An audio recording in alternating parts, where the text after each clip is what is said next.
This Week at NASA. 4, 3, 2, 1, fire.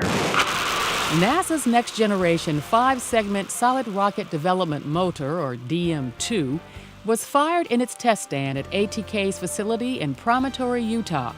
The successful cold motor test was completed in less than 3 minutes and was designed to advance the understanding, safety, technology, and capability of solid rocket motors. The DM-2's overall temperature was lowered to 40 degrees Fahrenheit to validate the motor's performance in cold weather, in contrast to the DM-1 testing, which was conducted at ambient temperature. This was a cold test, which is one of the most severe and tough environments for a solid rocket motor to undergo, and it looks like the motor performed brilliantly. The DM-2 motor, which is capable of producing 22 million horsepower and generating as much as 3.6 million pounds of thrust, was developed by ATK Space Systems.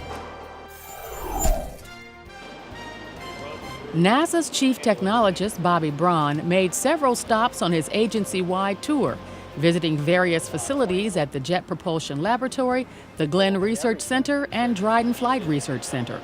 Braun was shown some of the cutting-edge technologies in development at each center. Braun told employees that NASA is moving back to its roots and its 3 interrelated core competencies. When I think about NASA, I think really about 3 things. 1, research and technology. 2, flight systems, flight hardware and software, flight systems. And 3, mission operations.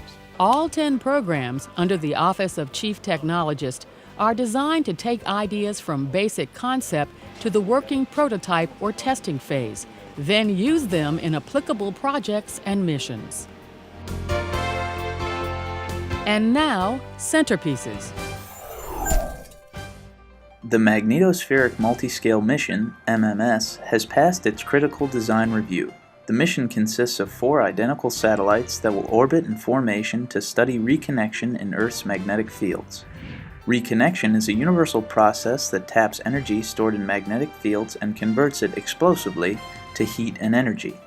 Reconnection affects important technologies such as power grids, communication, and navigation. The data MMS collects will help scientists better understand reconnection events in order to protect our electronic infrastructure. Goddard engineers will build and monitor the 4 satellites used in the MMS mission. The MMS satellites are scheduled for launch in 2014. To the sounds of shovels and cheers, the Glenn Research Center broke ground for a 93,000 square foot structure that'll become Glenn's new centralized office building. The 3-story space will be U.S. Green Building LEED Silver certified. Will house 300 workers and include open work areas, conference rooms, a conferencing center, and a 400-seat auditorium. This is the first new office building here on the Glenn main campus in over 20 years. And it really represents the start of the master plan that we had approved back in 2007. The LEED certification program is a nationally accepted benchmark for the design, construction, and operation of high-performance green buildings.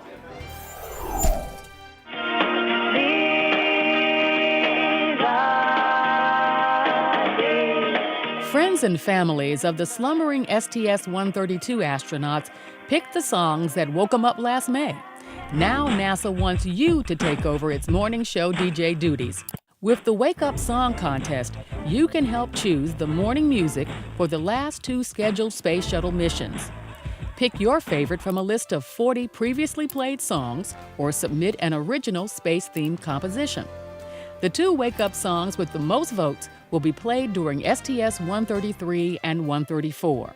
To cast your vote or submit a song, visit https://songcontest.nasa.gov. The STS-133 astronauts are scheduled to launch aboard Space Shuttle Discovery on November 1st. STS-134 crew members are targeted for February 26, 2011, to launch aboard Endeavour for the International Space Station on the last Space Shuttle flight. A little girl with a big heart has given NASA centers a run for their money during the Fed Feeds Families food drive.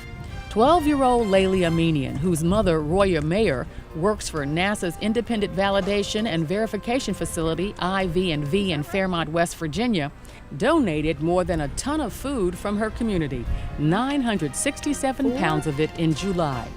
If Laylee was a NASA center, that would have put her in 6th place for the month. I got cans from my neighborhood, and I got money.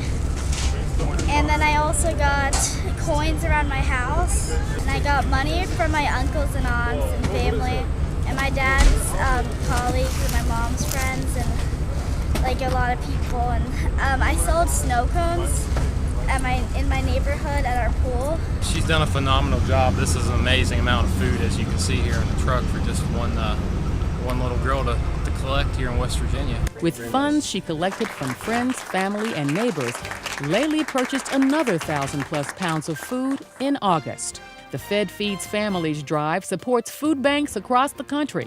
The winning center will be announced later this month. And that's this week at NASA.